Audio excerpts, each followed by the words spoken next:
I've never posted one of these before, but recently my friend brought up this story that I'd basically repressed, and I figured people on here would be interested. I'm also using the names from Sweet Life of Zach and Cody. It's 3 a.m., so my brain can't come up with some actual names. Before I begin, I'll clarify right now that I absolutely never led this kid on. Everyone who knew about it while it was happening will say the same. I'm not a flirty person at all, and I was very careful not to say or do anything to make this boy believe I was into him. So let's time travel back 7 years, all the way back to when I was only 14 years old. Makes me feel old as heck. I was at a high school sporting event. It was a late Friday night game. I can't remember if it was football or baseball. All I know was that it was the last day of school before spring break. I wasn't super into school spirit stuff. I was an emo kid and a loner for the most part, but my best friend pressured me into going. I reluctantly agreed, and looking back on it, I really wish I didn't. I've known her since I was about 4, so if anyone can convince my stubborn ass to do something, it's 100% her. And for the sake of anonymity, we'll call the stalker boy Zach, and my guy friend Cody. I had met Zach through this friend Cody. I probably spoke to him for about 3 minutes, honestly. It was more like an introduction, and I didn't vibe with the way he stared at me. I went back to all my girlfriends, and we continued on with the night. After I got home, I received a text from Cody saying that Zach thought I was pretty and wanted my phone number, so he decided to give it to him. I didn't really think too much about it. I mean, it's not that I wanted him to have my number, but I was super close with Cody and he was a very reliable friend. I knew he would never give my number to someone if he thought something was off about them. So I wake up the next day, on a Saturday. Everything was fine. Towards the afternoon, I receive a text saying, "Hey, it's Zach. I got your number from Cody." We did a bunch of small talk, basically. I didn't want to be a jerk, so I'd respond, mainly because he was friends with Cody. After about 45 minutes of texting, he tells me he's leaving for a cruise and was really upset I wasn't coming with. Obviously, I asked what he meant, and he said he would miss me and hated to be away from me for even a week. I definitely thought it was extremely weird, but I figured it was sarcasm or some sort of joke. I texted back saying something like, "We've spoken for less than an hour. I think you'll be just fine." He just said, "Yeah, I guess." From my perspective, I had a lot going on in my life at the time. I was very anxious talking to people. I suffered from depression and daddy issues. I wasn't someone who could just be like, "You're weird," and block a number. I was very shy and didn't know what to do in these types of situations. I'll admit I let it go on longer than I should have, but I was 14, and I didn't realize who I was dealing with, to be honest. So he's on the cruise, and I didn't hear from him for a whole week. Eventually, he gets off the boat and tells me I'm the first person he wanted to text. He even said he couldn't stop thinking about me the whole time, and all the fun things we could have been doing while on the trip. The rest is pretty fuzzy, but all I really remember is Zach kept saying weird stuff, how we would get married in the future, how we were soulmates, how he's never been so in love with anyone. He became completely obsessed with me for some reason. If I didn't respond, he would text me every 5 minutes on the dot, asking if I was mad at him until I responded. It was very obsessive behavior. I would tell him I was just busy and he'd get very upset. He just needed me to text him constantly. One day, I basically told him that he was taking things too far, and that I was starting to get uncomfortable. I said I was sorry if I had somehow led him on, but I thought of him as more of a friend. He didn't really like that response. He was making fake Instagrams to harass me, telling me he was going to kill himself because I broke his heart, calling me a whore. My first kiss was at 18 and my first boyfriend was at 19, so you do the math on whether I'm a whore or not. He was just saying anything and everything to hurt me. I spent 6 hours apologizing, while he was yelling at me about how I'm a horrible person and should kill myself. It was just a fucked up conversation. I could not get Zach to leave me alone, for months on end. After that, my friends had to sneak me around on campus to avoid Zach. I'd have to cut through buildings and take the long way to steer clear from him. Eventually, after a few months, he stopped harassing me online, and I actually thought that I was free. Flash forward to sophomore year. After months of being in a chemistry class, I noticed my friend, who we'll call Max, had the same last name as Zach. It's an uncommon last name, so it was like a little light bulb turned on in my brain. I immediately asked if they were related, and he rolled his eyes and said, yeah. We ended up chatting, and apparently I'm not the only girl Zach would harass. Max told me he got sent to another school and was put into therapy for basically being crazy and aggressive. Zach was unfortunately extremely abusive towards Max. I was relieved he was sent away. Max was definitely more relieved. It just made sense why the harassment stopped so suddenly. Now that we were entering our junior year, Max had informed me his brother was enrolled back at our school. Thankfully, I had heads up, but nothing would prepare me for when I actually saw him face to face. I would walk into my English class, and guess who was sitting in the goddamn classroom? If you'd guessed Zach, you'd get a big-ass gold star. The second we made eye contact, he smiled the creepiest smile I've ever seen. I was so scared I almost shit my own spleen out. Thankfully, he never spoke to me or harassed me. However, he did spend every class staring at me with that scary grin on his face. As much as I wish I was making this up, unfortunately, these are true events that really affected me all throughout high school. When my friend brought it up the other day, it honestly felt like a faraway fever dream, like I just forgot it was all real. It was hard spending 2 whole years of high school terrified of bumping into him, not knowing what he would do, especially after finding out everything his brother Max went through.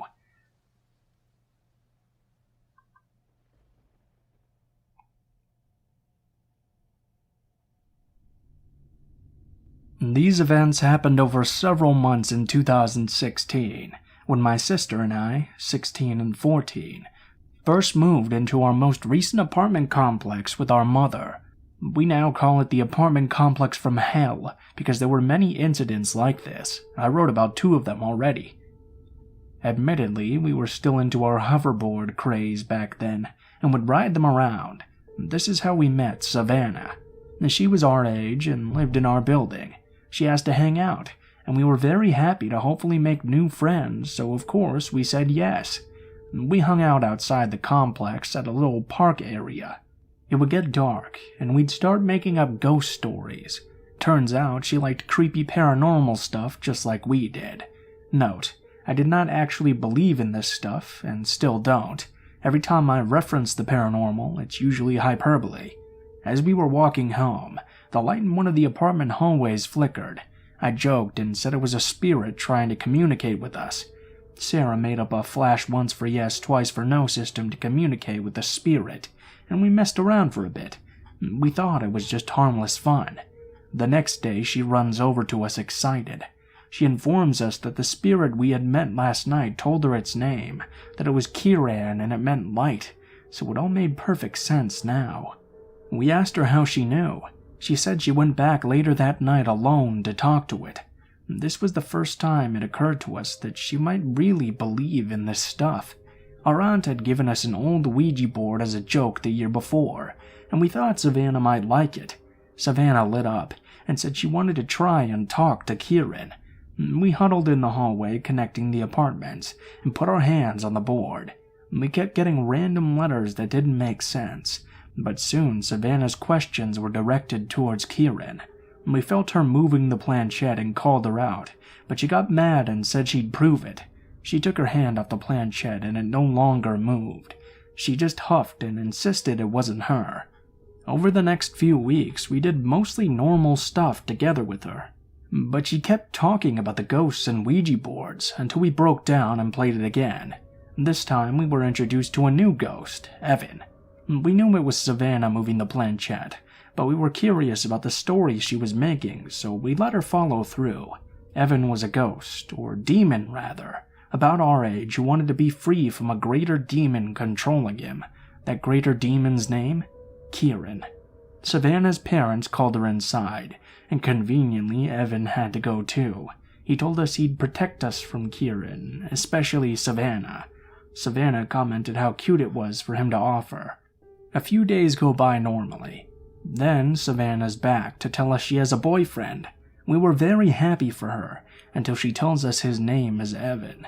We're wondering what the hell she's talking about, and she explains that while sleeping over at another friend's house, something had tugged at her shorts while she slept.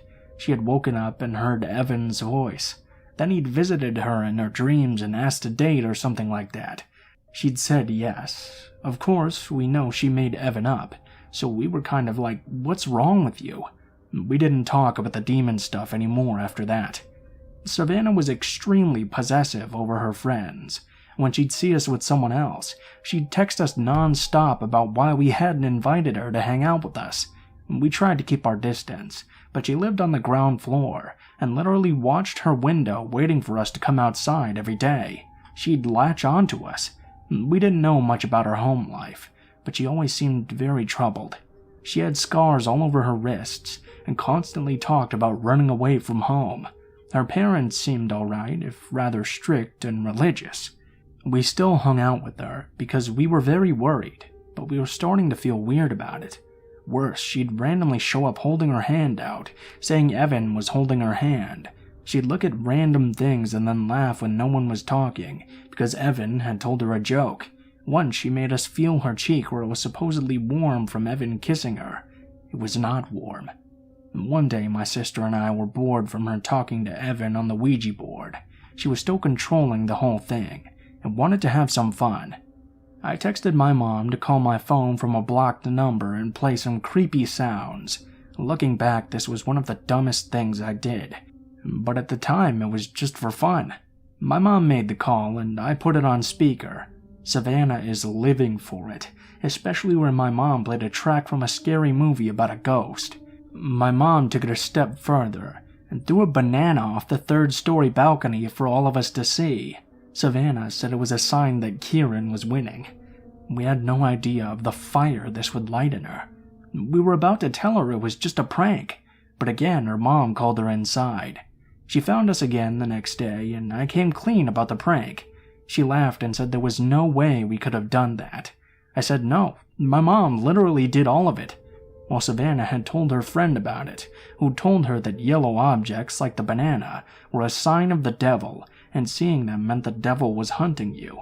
This was all she talked about for a long time, but since nothing else happened, she gradually forgot.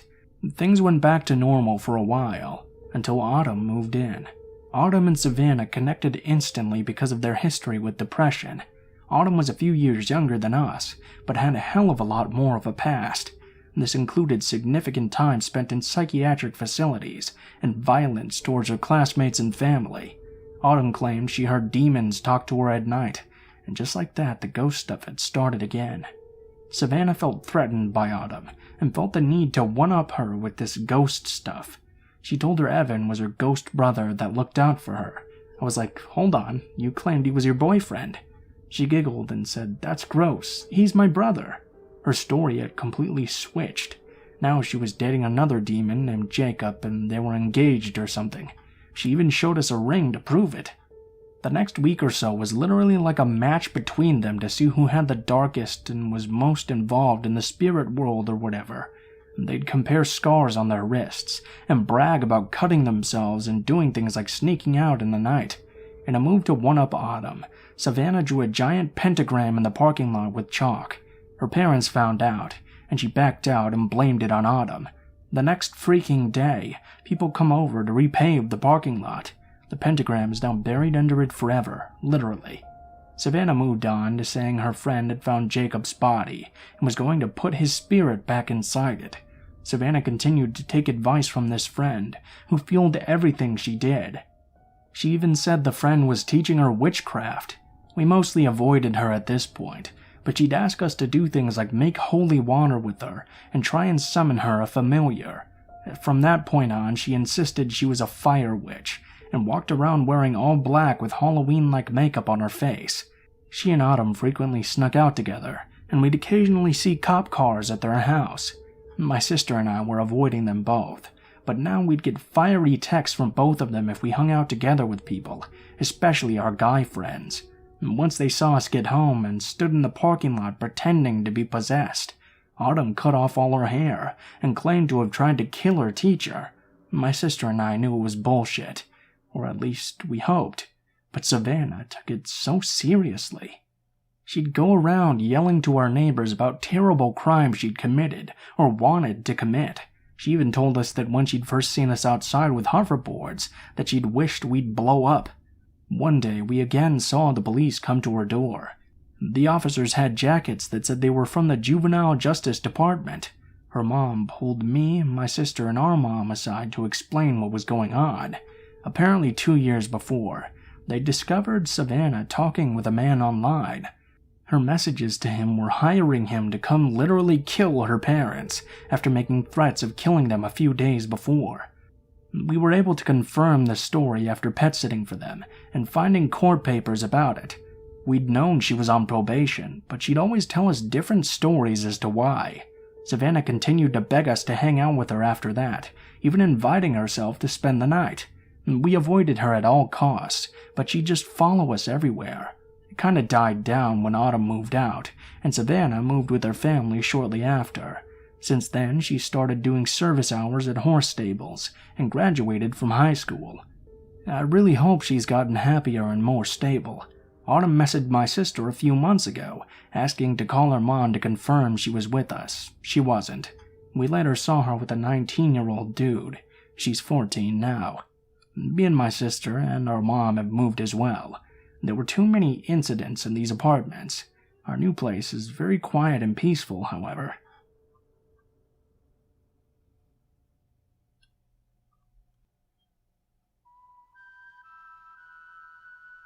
This story is by far not as crazy as some other stories on here, but I think it fits. This happened several years ago now. I think about 2009 or 2010. One summer evening, I hung out with my girlfriend for the day at her house. I ended up leaving at around 10 or 11, so it was really quite dark out. Before I drove off, though, my girlfriend hung out with me in my car for a few minutes. Now, my car was an early 90s Dodge or Pontiac sedan. It did not have automatic locks, so when my girlfriend stepped out of my car, she did not lock the door again. I drove off, and instead of taking the back road home like I usually did, I decided I'd take the main road this time, since it was late and there weren't many cars out. However, there was a lady standing next to a bus stop. She was pacing around in a circle, and I got the sense that she was anxious or nervous about something. When she saw my car, she flagged me down. I pulled the window over and reached down to roll down the window. No automatic windows on this one either. That's when I noticed that the door wasn't locked. Before I could do anything, the lady opened up the passenger door and took a seat inside my car. I was surprised by this, but I didn't feel like this lady was a threat. She was white, blonde hair, probably in her late 30s or early 40s. I asked her if she was okay or if she needed help. She tells me that she's just trying to get home, but her phone died so she couldn't get a hold of anyone. She also missed the last bus. This sounded plausible to me, and since she didn't seem threatening and was already in my car, I offered to drive her home. I started driving up the main road and asked her for directions to her place. We drove for maybe 2 minutes when she told me to turn down into a residential neighborhood. As we were driving through, she started talking to me non-stop. "Thank you so much for stopping. Not everyone is as nice as you. You're real cute, you know that? Your car is super awesome too." I replied with a weak, yeah, thanks. She went on. "It's so nice to find someone who's trusting this late at night. I like trusting people." At that point, we came to a stop sign, so I turned left and then right.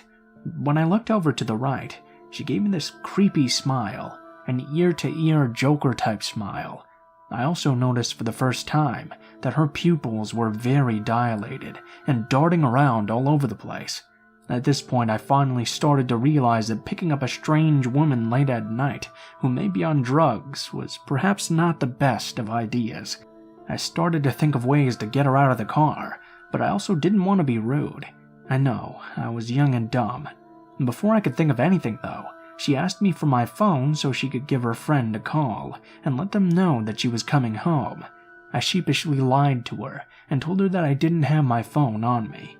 I was then struck with a feeling of dread because my phone's ringer was set to loud and any notification or message would reveal my lie. Just my luck. A moment later someone texted me and my phone buzzed off. "Oh, I thought you didn't have a phone." "I forgot I had it. I thought I left it at home." I don't appreciate being lied to. She trailed off as if she had more to say. I started to get really nervous at this point. We were deep into this neighborhood, but it was really dark. I needed to get this lady out now. She then points up the road and tells me to take a right at the next stop sign. The road curved a bit from where I was, so I could see that there was a dead-end sign. For whatever reason, the thought of turning onto this dead-end street terrified me. Then I had an idea. Right before we got to the stop sign, I pulled over. I told the lady that my car was making a funny noise and the temperature gauge was slowly going up. I turned off my car and popped the trunk. I told her I was grabbing a flashlight from the trunk and asked if she could step out and hold the light for me while I looked at the engine.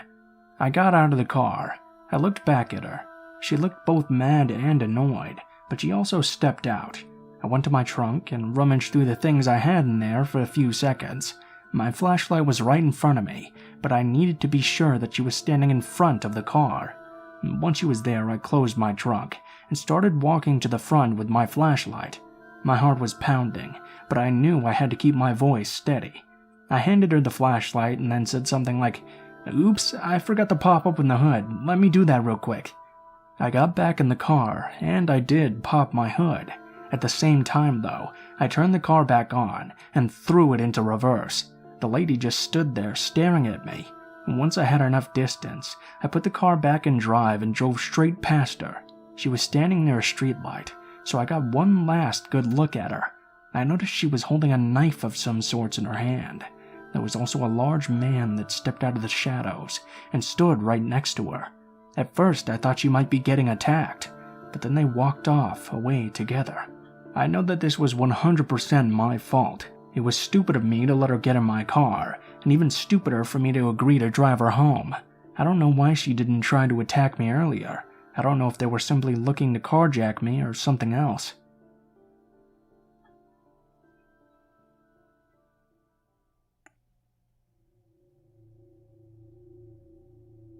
To start with some background info, years ago I did some work as a promotional model in Austin, Texas. It was a pretty good gig. No nudity or even a bikini. About once a month I would work at a club opening, or a festival handing out t-shirts. Once we did promos at a city marathon, and even got to keep the shoes, which was pretty cool. Anyway, it helped me to make ends meet as a single mom, and I made a lot of friends while working there. I had a regular Monday to Friday job as a receptionist, and went to school as well, so I would take jobs on the weekends my son was with his father. So this guy, Doug, also worked for the same booking agency that I did. He promoted concerts.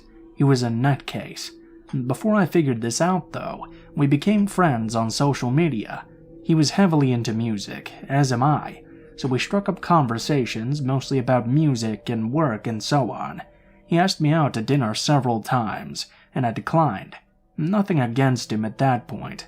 I explained to him that I was a busy chick, 2 jobs, a kid, and school, doing it all on my own, besides my ex helping out with our son. Finally, I agreed to have dinner with him. A couple of weeks before our date, I had plans to go to a pub with a couple of my girlfriends. I invited him to come hang out with us so I could get a feel of what he was like before we went out alone with him. I guess something was already setting off alarms somewhere in my mind, although I wasn't really conscious of it yet, if that makes sense. He seemed pissed off from the moment he arrived. He sat down with my friends and I, and we were having a great time joking around and catching up. He all of a sudden asked if we can leave them and go somewhere private, just the 2 of us.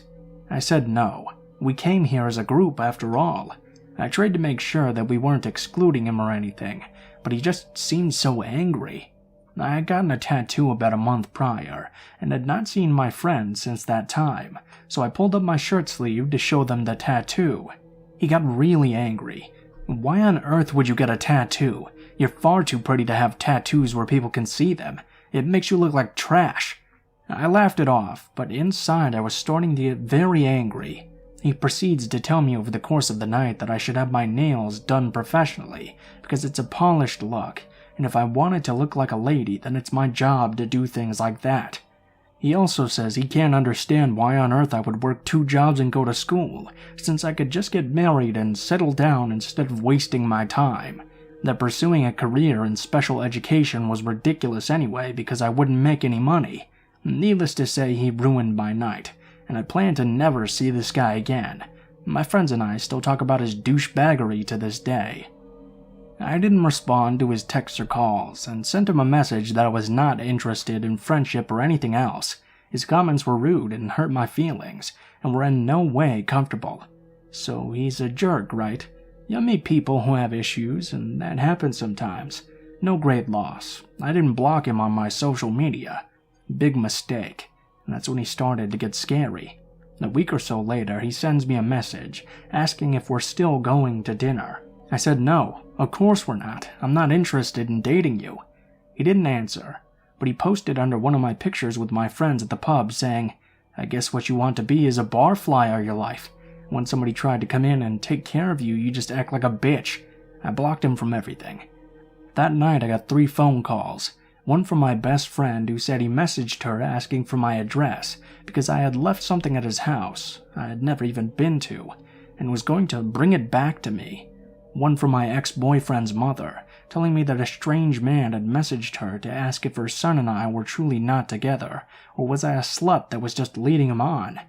Did I really alternate weekends with my son's dad, or was that just an excuse not to date? Finally, one from my mother, asking if she knew that I, 24 at the time, went to bars and met strange men, and that he was offering me safety in a loving, caring relationship.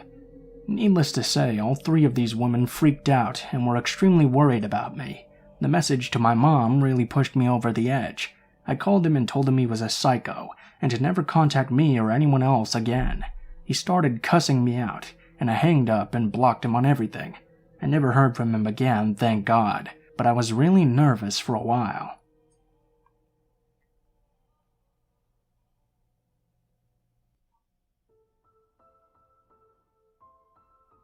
What is up, guys? Blue Spooky here, as always. Thank you guys so much for watching, especially if you made it this far to the end of the video. I got a big update for you guys today. It seems like the Teespring store is finally online, so if everything's going well, you should probably be able to see all of the new merchandise on the merchandise shelf below the video. I got some mugs, I got some phone cases, and I got some t-shirts for y'all with the designs on them. All of the shirt designs are under one thing, so if you click on the sweatshirts, it should take you to a page where you can order a different variety of different kinds of shirts. So I just wanted to let you guys know about that. Let me know what you guys think, if it looks good, the pricing, everything. So look forward to that. As always, if you guys liked the video, please be sure to like, share, comment, and subscribe if you feel so inclined. If you have a story that you'd like me to read, or you have a story that you'd like to send in yourself, please be sure to check the description of the video below, as it contains all of the links to my social media, including my Facebook, Twitter, Gmail, and Twitch accounts.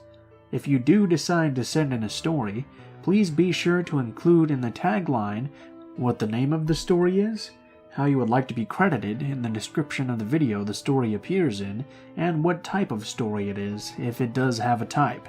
Also, if you decide to send in a story, please be sure to properly format it into separate paragraphs. Thank you guys very much for that. If you guys are curious about the music used at all in this video, it's all listed in the description below, in the order of which it appears in, with links to all of the artists as well. So if you enjoy their work, please be sure to check it out and support them. Speaking of artists, as always, my friend Alan is doing the thumbnails for the videos now, so I have links to all of his art pages in the description as well. So if you like his art and you appreciate it a lot, please be sure to check out his pages and go support him, because he does some really great stuff. I think that's all for today, guys, so thank you so much for watching, and I hope you guys have a great day.